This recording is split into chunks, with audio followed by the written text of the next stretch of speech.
quero convidar a todos para abrirem a sua Bíblia no primeiro capítulo do Evangelho de João. Evangelho de João, o primeiro capítulo.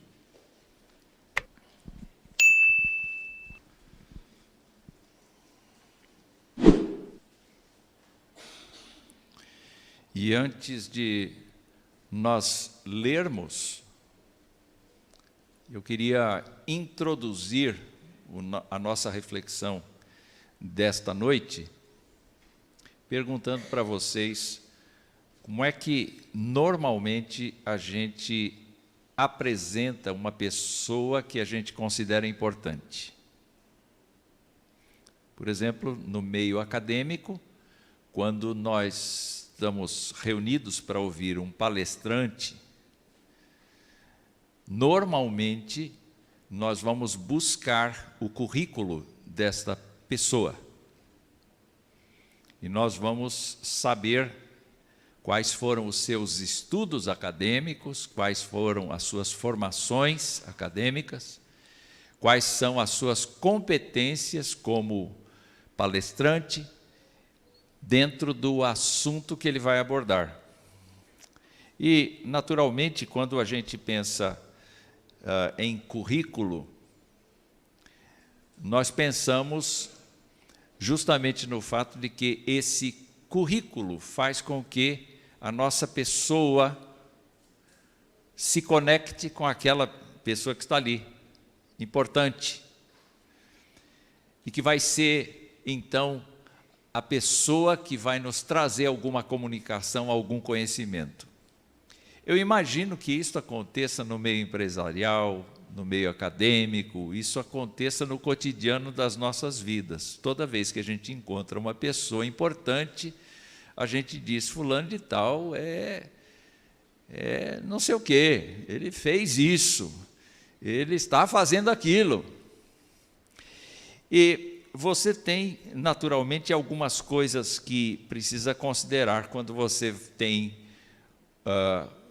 quando você apresenta essa pessoa para fazer uma palestra, um show, alguma coisa assim. Você tem o público a quem você quer transmitir. Então, com isto, você tem uma preocupação de adequar o conteúdo que você tem para dar para uma pessoa capaz de dar, para um público que é capaz de receber. Eu me lembro que, em certa ocasião, um pastor estava tomando posse numa igreja grande no interior de São Paulo, e ele era muito estudado. Ele tinha um vocabulário assim impressionante.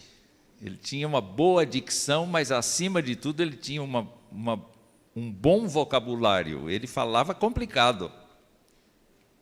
Ele falava num alto nível. E para a igreja sede, aquilo era fundamental. Eles queriam um pastor culto, um pastor que estivesse à altura deles. E, aparentemente, ele agradou, porque ele ficou lá vários anos. Mas naquele dia, como ele estava tomando posse, ele também foi à tarde numa congregação de chão batido. Não tinha nem cimento. Era num bairro tão pobre, tão humilde, que não havia cimento. Era uma construção muito simples. E ele chegou e ele ficou sem saber como falar com as pessoas, porque ele não se sentia adequado de falar com as pessoas. E aí, durante o culto, ele foi percebendo que ele podia simplesmente ser simples e falar com as pessoas na linguagem que as pessoas podiam compreender. E ele foi muito abençoado naquela tarde, porque ele percebeu que ele não estava falando ao vento, ele estava falando a pessoas, e ele honrou aquelas pessoas com a postura de simplicidade. Ele aprendeu uma coisa nova naquele dia. Mas também quando a gente contrata alguém ou quando a gente apresenta uma autoridade, um palestrante, uma pessoa que a gente quer destacar, a gente se preocupa não só com o público que vai ouvir, mas com o conteúdo que vai ser dado. Porque é necessário que aquele conteúdo seja útil para as pessoas. Quando a gente estuda um pouco de andragogia, que é o estudo, a pedagogia dos adultos, vamos dizer assim, a gente sabe que o adulto só aprende o que interessa a ele. Ele desclassifica todo mais. Se ele entra aqui dentro e ele tem uma necessidade, ele quer ouvir a respeito daquela necessidade dele e o resto ele dispensa, ele descarta. Porque ele já viveu muito, ele tem experiências de vida, então ele faz esse descarte. Ora, é necessário quando a gente traz uma pessoa, a gente se preocupe com o assunto que ela vai tratar e que ele seja um assunto viável para a congregação. Eu me lembro que quando nosso filho mais velho foi batizado na infância, pouco antes a gente teve culto do bebê em casa, não é? E o nosso pastor na época, então foi em casa e ele falou sobre o desenvolvimento das samambaias, num culto de bebê. É só o que a gente lembra, se fez bem, se não fez bem, a gente não lembra, a gente só lembra disso. Que ele falou uma coisa totalmente sem sentido, totalmente fora de lógica, totalmente fora de propósito. Então é necessário a gente se preocupar com o conteúdo que a gente quer transmitir, que quer compartilhar, porque, especialmente quando a gente traz alguém, a gente quer que esta visita, esta pessoa, provoque em nós reações de crescimento, de desenvolvimento, de complemento daquilo que a gente já tem. E mais uma coisa, quando a gente traz uma pessoa, além de preocupar-se com quem vai ouvir, com o conteúdo que vai ser apresentado, nós precisamos nos preocupar com o contexto que as pessoas estão vivendo. E em certa ocasião, eu fiquei assim, até assustado com a reação das pessoas, porque me perguntaram assim, o que você daria numa classe de idosos como aula da escola dominical? Eu disse, eu daria o fim do mundo, o fim dos tempos, como é o céu. O que o crente precisa fazer enquanto está nos últimos suspiros da vida dele? Disseram, você está louco.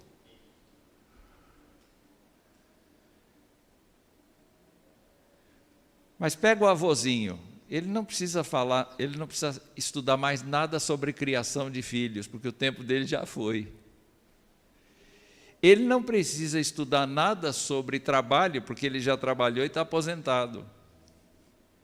Ele não precisa aprender nada sobre educação sexual, porque ele já vivenciou essa experiência no decorrer da idade vigorosa dele.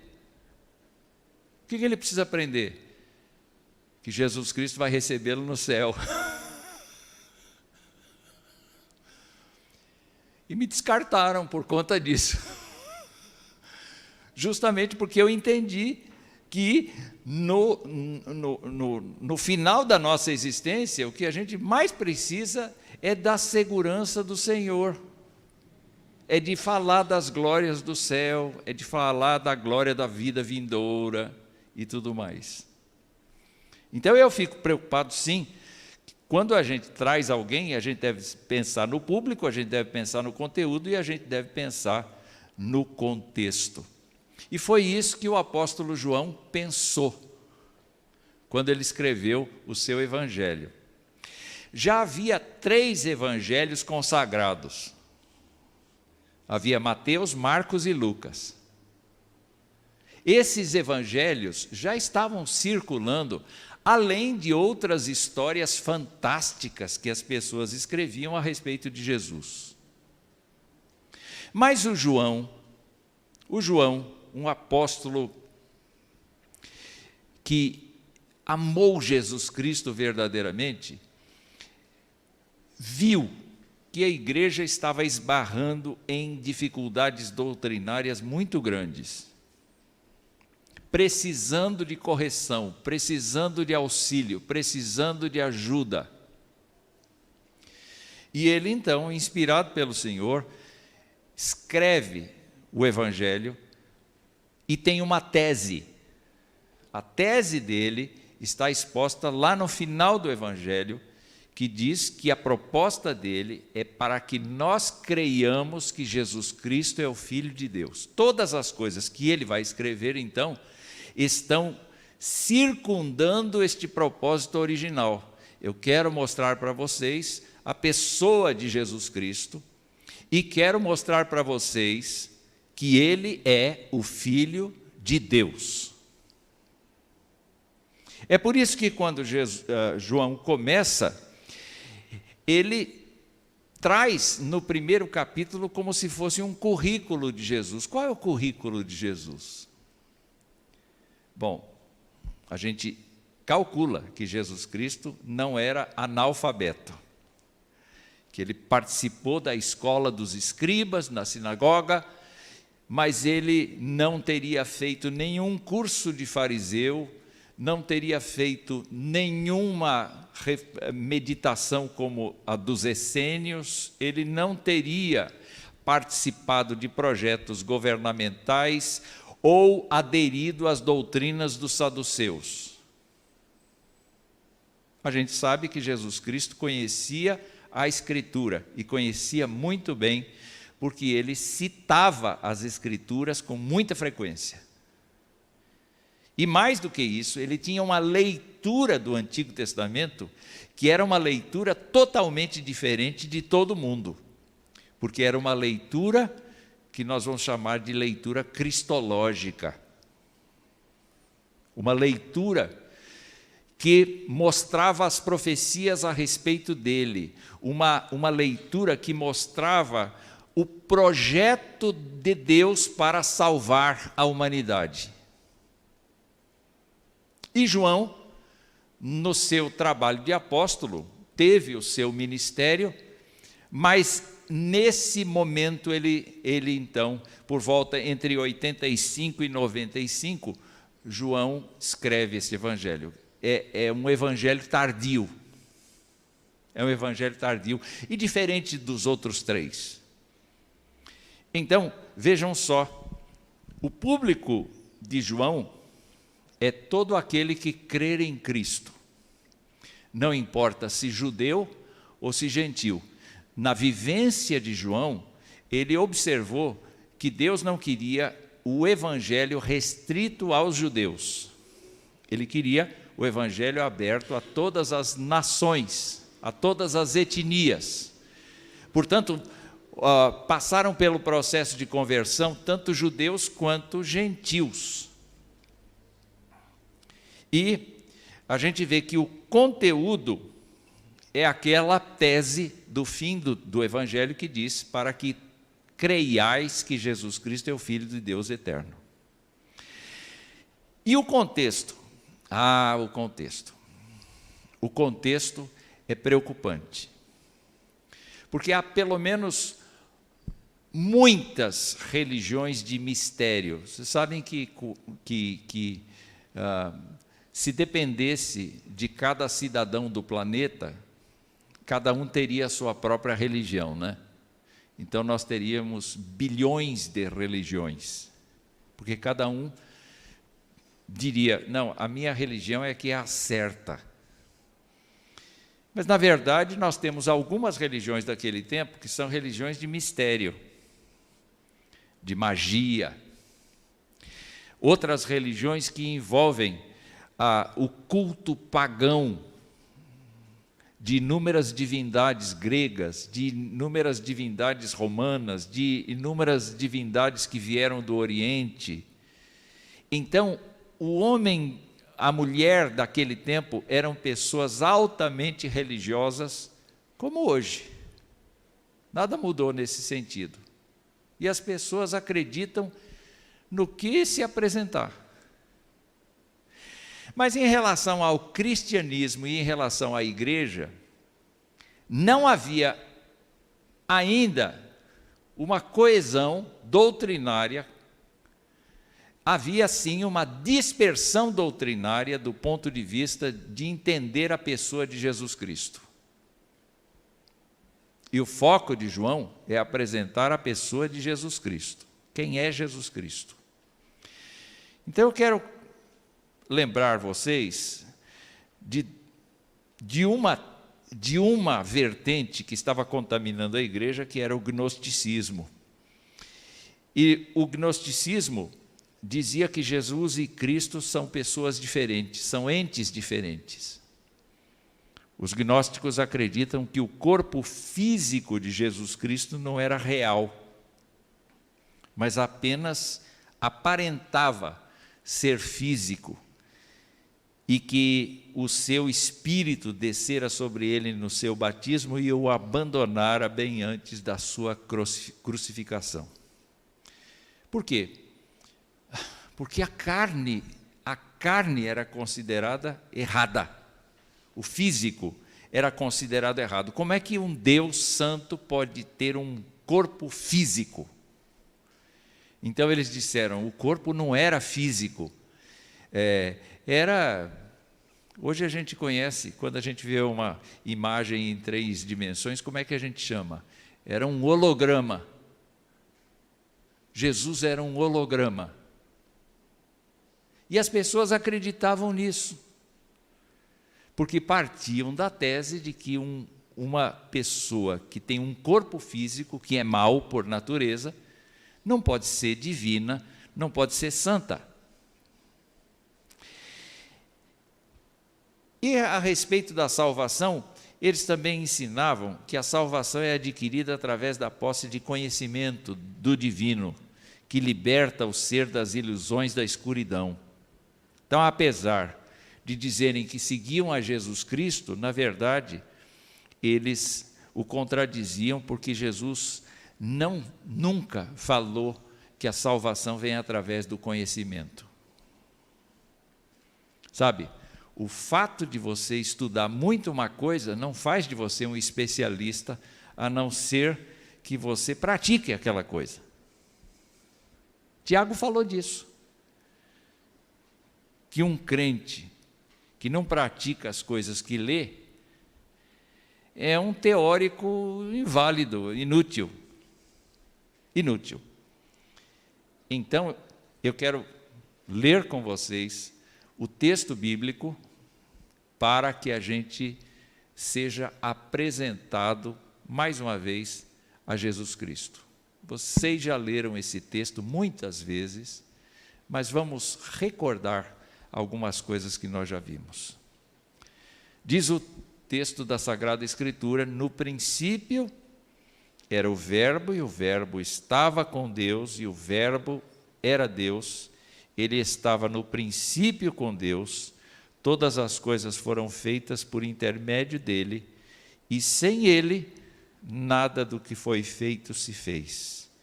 A vida estava nele, e a vida era a luz dos homens. A luz resplandece nas trevas, e as trevas não prevaleceram contra ela. Imaginem João aqui apresentando Jesus Cristo do lado. Estão imaginando? Diz assim, ele é o Verbo. Ele é antes de qualquer coisa. Ele, na verdade, estava com Deus e é absolutamente identificado com Deus. Ou seja, ele é de mesma essência do Deus que a gente adora. Estão imaginando eu apresentando aqui? Não é? Ele é a pessoa que Deus usou, que Deus o Pai, que nós adoramos, que Deus usou para ser o mediador de qualquer coisa que esteja criada nos céus e na terra. E de onde João tira essa ideia?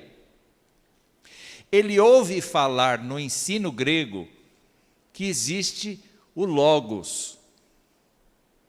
E ele usa essa expressão. No princípio era Logos. E quando ele usa estas coisas, ele se apropria da ideia grega de Logos só num determinado aspecto, porque eu sei que está complicado, eu vou tentar continuar aqui de maneira bem simples e clara. Naquele tempo se pensava assim, olha, o universo é criado de um jeito que tem ordem, lógica e beleza. Então, deve haver um princípio criador do universo que tenha consciência, inteligência e razão. Mas ninguém imaginava que era uma pessoa. No conceito grego, no conceito greco-romano, não se pensava que fosse uma pessoa.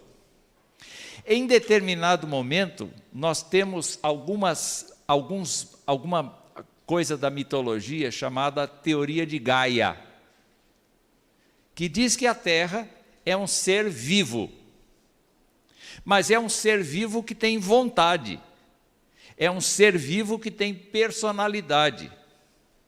Atualmente, a ciência diz, não, a Terra não tem personalidade nenhuma. A Terra simplesmente tem leis físicas e químicas que a regem, que a controlam. É simples assim, não tem Deus envolvido, não tem princípio criativo nenhum, não tem nada disso. Mas naquele tempo se dizia, existe alguém, alguma coisa, alguma força, algo que controla tudo isso de maneira lógica, de maneira bela. E quando os filósofos olhavam para si mesmos, eles diziam, nós temos em nós mesmos a consciência, a inteligência, a razão, nós temos ordem, nós temos lógica, nós gostamos do belo, portanto, nós somos intrincados com essa força criadora.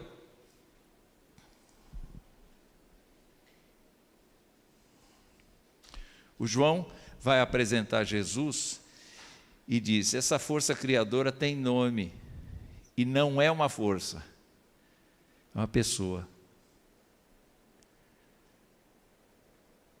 Então, ele fala do 1º ao 5º versículo, e ele dá para a gente a lição de que este Jesus que ele está apresentando, o currículo de Jesus aqui, é que ele é uma pessoa divina, ele não é um princípio criador, ele é uma pessoa que habita no seio de Deus, ele é uma pessoa que com Deus é uma só essência, e ele apresenta o fato de que esse Jesus é o mediador de todas as coisas.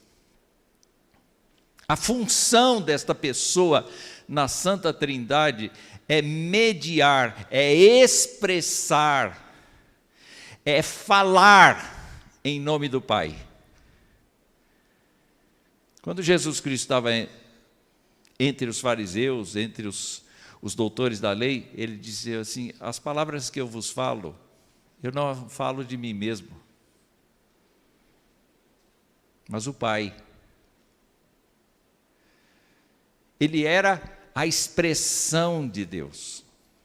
Então, se em qualquer momento da história Deus falou com você, ou Deus falou com Moisés, ou Deus falou com Samuel, ou Deus falou com Davi, ou Deus falou com Elias, ou Deus teve uma teofania com Gideão, não importa. Agora, Deus não fala, Deus não manda escrever, Deus vem. E Jesus Cristo é a forma como Deus se expressa entre nós. Então, esta é uma parte do currículo que João está apresentando. E quando ele fala desse lado divino de Jesus Cristo, ele está dizendo, esse Jesus é a única vida real concebida por Deus para ser vivida. Não é a vidinha que a gente tem. É a vida em conexão com o Deus Todo-Poderoso. É a vida de compartilhamento da divindade. O apóstolo Pedro usa uma expressão interessante quando ele diz que nós devemos crescer no sentido de ser coparticipantes da natureza divina. Nós não vamos nunca ser Deus, mas nós vamos ser tão parecidos com Ele e envolvidos na essência dEle, na graça dEle, na misericórdia dEle, que nós vamos ter atitudes semelhantes às dele, sentimentos semelhantes aos dele, justiça semelhante a dele, bondade semelhante a dele.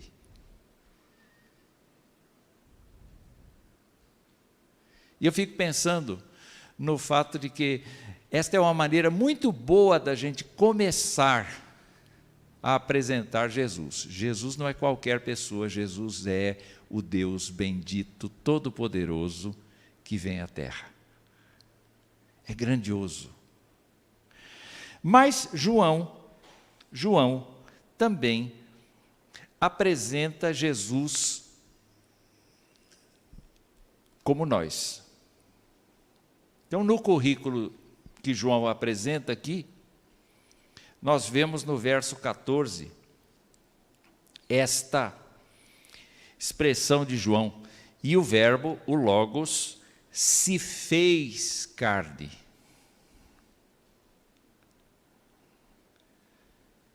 Quando a gente pensa no se fez carne, não é simplesmente a ideia de que Deus disse, olha, você vai para a terra e você vai ser uma pessoa da população mundial. Não, o Filho quis isto. Agora, de que modo esse Filho veio? De que modo a humanidade de Jesus Cristo é uma humanidade diferente da nossa humanidade? Primeiro, ele nasceu da virtude do Espírito Santo sobre Maria.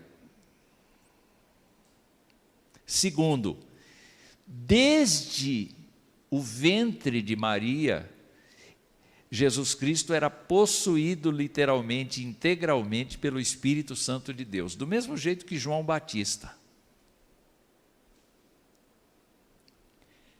Portanto, ainda que ele convivesse com gente pecaminosa, com pais imperfeitos, com crianças do bairro que aprenderam desde cedo mentir, fazer malvadeza e correr, Jesus Cristo foi se conservando fiel ao Pai, ao ponto de, aos 12 anos de idade, ir para Jerusalém pela primeira vez na vida dele, consciente, né? Porque ele foi a Jerusalém, quando pequenininho, mas ele não estava consciente. Quando ele estava consciente, já um adolescente, que idade você tem, meu filho? Da sua idade. Levanta aí para ser conhecido. Isso. Dessa idade. Pode sentar. O rapaz deu aula de Bíblia. Vocês estão percebendo? A conexão que ele tinha, embora fosse humano, ele tinha uma conexão tão profunda com o Senhor e com a palavra do Senhor, que ele impressionava as pessoas. Então, o texto diz que ele se fez carne e habitou entre nós, cheio de graça e de verdade. Em outras palavras, nele não se encontrava deslizes como nós temos. Nele não se encontrava desencorajamento. como nós temos. Nele se encontrava uma vida absolutamente dinâmica, sofrida, doída, machucada, porque ele era verdadeiro. Era um rapaz que não mentia. Era um rapaz que, quando fazia uma roda de carroça, não inflacionava o preço. Era uma pessoa que estava ciente dos seus compromissos com a lei de Deus. Então, é muito interessante você olhar que João confirma a existência física de Jesus Cristo. Ele não era um holograma, ele era uma pessoa real, de carne e osso. E o texto diz: ele era cheio de graça e de verdade, vimos a sua glória, glória como do unigênito do Pai. João viu o sofrimento de Cristo e viu a glorificação de Cristo. Ele acompanhou todo esse processo de Jesus Cristo se entregar na cruz e de Jesus Cristo ressuscitar no terceiro dia, espantando a todos. Ele viu a incredulidade de Tomé naquela sala. Ele disse: se eu não tocar nas mãos e nos pés, eu não vou crer que é ele. E Jesus disse assim: vocês têm alguma coisa para comer? Um holograma não come.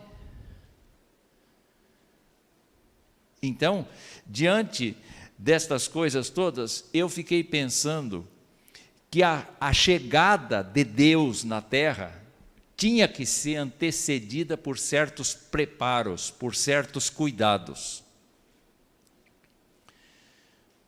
O primeiro cuidado que a gente tem é o registro das profecias acerca dele. Deus falava da vinda do seu filho para a terra desde sempre. No Éden ele falou. Mas mais claramente, mais especificamente, ele começou a falar disso 800, 900 anos antes de Jesus Cristo vir. O menino vos nasceu, um filho se nos deu, e o seu nome será maravilhoso conselheiro, Pai da eternidade, príncipe da paz. O reino está sobre os seus ombros. Aí Isaías vai lá no capítulo 53 e fala do servo sofredor. E há uma porção de profecias que vão mostrando Jesus humano, trabalhando. A vinda de Jesus é programada. O apóstolo Paulo diz que Jesus Cristo nasceu de mulher na plenitude do tempo, quer dizer, na hora em que a história teve um encaixe fenomenal. Às vezes a gente vê em filme de aventura, aquelas aventuras místicas, que a lua tem que chegar na frente do sol, ficar tudo escuro, aí acontece a magia, não é? Pois é, nós temos que imaginar que os impérios se atacavam mutuamente e Deus foi coordenando a história de tal maneira que o evangelho nascesse num tempo em que Israel era dominado pelos romanos, mas os discípulos de Jesus Cristo podiam navegar, andar por todo o império pregando o evangelho com liberdade. Era um tempo de plenitude, era um tempo de encaixe. Então Deus moveu a história toda para Jesus Cristo entrar. Tem mais uma coisa que eu fico empolgado de pensar, é que Jesus Cristo não veio com a cara e com a coragem. Tinha que haver uma pessoa antes que abrisse o caminho para ele. E se você pensar nessa pessoa, essa pessoa está profetizada. Gente, está profetizada de muito tempo. Como é que era o perfil dessa pessoa que tinha que vir? Não era como Jesus, era um pecador como nós. Mas era uma pessoa que nasceu de uma mulher que não podia ter filhos, uma mulher estéril. Nunca Deus permitiu que ela concebesse. Ela concebeu para aquilo. Esse menino cresce e vai para o deserto, e ele vira um pesquisador da Escritura, e ele vira um pregador. E ele se veste de um jeito diferente, imitando um profeta do passado que era Elias. E quando ele vem, ele leva toda a nação ao arrependimento por conta da sua fala. Tanto é que as pessoas dizem assim: é você que é o Messias?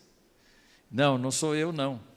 É o que vem depois de mim, que na verdade é antes de mim. Porque João Batista tem a consciência de que Jesus tem o lado em que ele é o Logos e ele estava com Deus, e ele era Deus, e ele era a luz para os homens.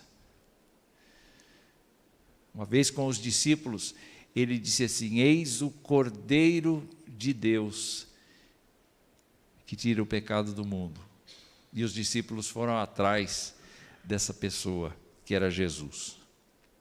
E eu fico então pensando no fato de que Hebreus vai dizer que Jesus Cristo teve uma vida comum com a nossa vida. Eu até gostaria de ler este versículo, que é Hebreus 2,14, para que nós entendêssemos que o lado humano de Jesus Cristo era fundamental para que a sua obra fosse perfeita. E diz assim: visto, pois, que os filhos têm participação comum de carne e sangue, da carne e do sangue também ele igualmente participou, para que, por sua morte, destruísse aquele que tem o poder da morte, a saber, o diabo. Por que Jesus teve uma natureza humana? Para identificar-se conosco. E Jesus Cristo teve uma natureza humana para morrer por nós. Isso fazia parte do plano de Deus. Então, no currículo de Jesus Cristo consta o lado divino, pré-existente e mediador de todas as coisas, e o lado humano, que é o lado de identificação conosco e de sofrimento por nós. Tem uma última coisa que eu quero falar a respeito do currículo de Jesus, que é a questão de qual foi a percepção da sua pessoa e da sua mensagem. Qual foi a percepção da sua pessoa e da sua mensagem? E eu quero dizer que a percepção não é generalizada. A percepção é muito particular.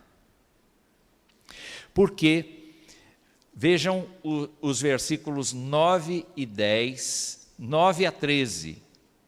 E diz assim: a verdadeira luz que vinda ao mundo ilumina todo homem, o verbo estava no mundo.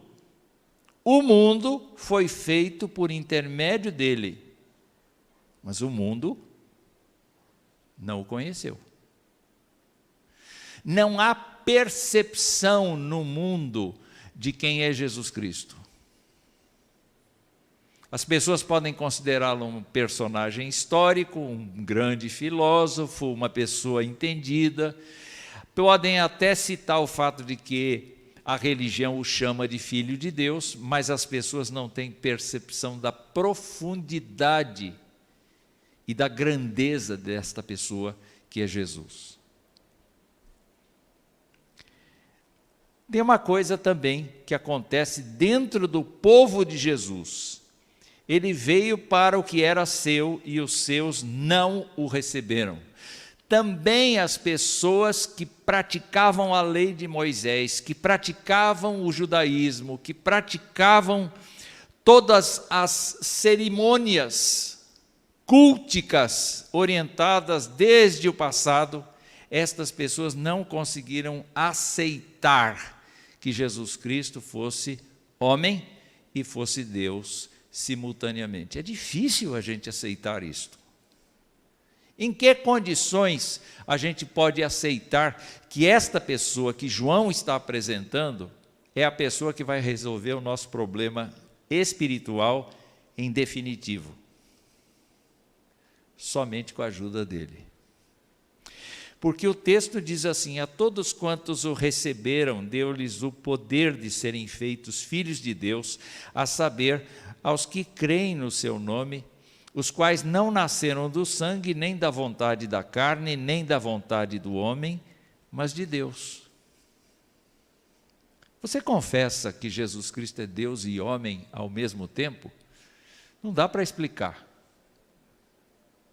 Mas se a gente crê, confessa que Jesus Cristo é Deus, está na presença de Deus, e ao mesmo tempo esteve na terra, tem um corpo humano, ainda hoje, só que glorificado, ultrapassa o tempo, ultrapassa a fome, ultrapassa a doença, ultrapassa a morte.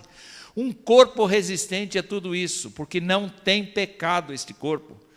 Se nós admitimos esta verdade espiritual das Escrituras, não foi nem nosso pai, nem nossa mãe, não foram as circunstâncias, não foram as coisas que nós aceitamos, ou que nós pensamos, ou que nós refletimos, que nos ajudaram a crer nisto.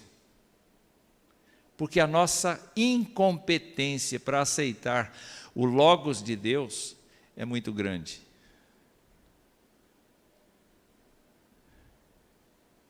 Quem nasceu no Evangelho, e eu estou falando de conversão, não estou falando de nascer na igreja. Quem nasceu no Evangelho, quem hoje confessa Jesus Cristo com tranquilidade no seu coração, é uma pessoa que fez isso por intervenção divina na sua vida. E João fala disso, quando cita no versículo 16 o seguinte: todos nós temos recebido da sua plenitude e graça sobre graça.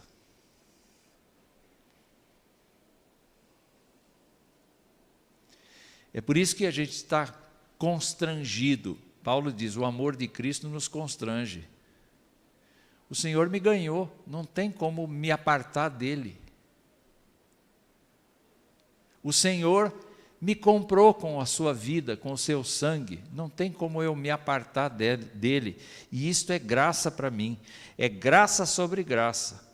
E ele diz assim, que a lei foi dada por intermédio de Moisés, foi Deus falando para Moisés o que ele queria, mas a graça e a verdade vieram por meio de Jesus Cristo. Quer dizer, Jesus Cristo não falou no Monte Sinai,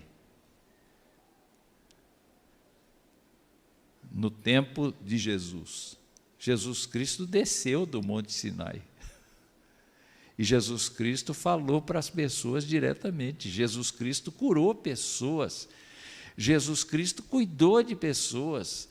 No culto de ação de graças da última quinta-feira, o que a gente viu? A sogra de Pedro sendo tratada pelo Senhor pessoalmente.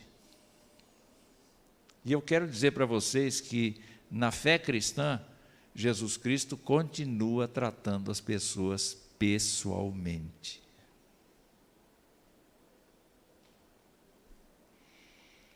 Eu quero terminar com a declaração de João no versículo 18, que diz assim: ninguém jamais viu a Deus, nem Adão, antes de pecar, diz o hino. Porque Deus aparecia a ele no decorrer do dia, mas na forma de uma teofania, porque Deus não tem aparência. E nunca ninguém viu o ser de Deus o Pai, porque ele não tem aparência. Uma boa forma de Deus se manifestar sem mostrar forma alguma era a fumaça, quando foi consagrado o tabernáculo, quando foi consagrado o templo, aí ele apareceu na forma de fumaça. Todo mundo via fumaça, mas ninguém sabia a forma da fumaça. Porque a fumaça não tem forma. Deus não tem forma. mas ele pôde ser, a teofania pôde ser visível a partir de enxergarem a fumaça.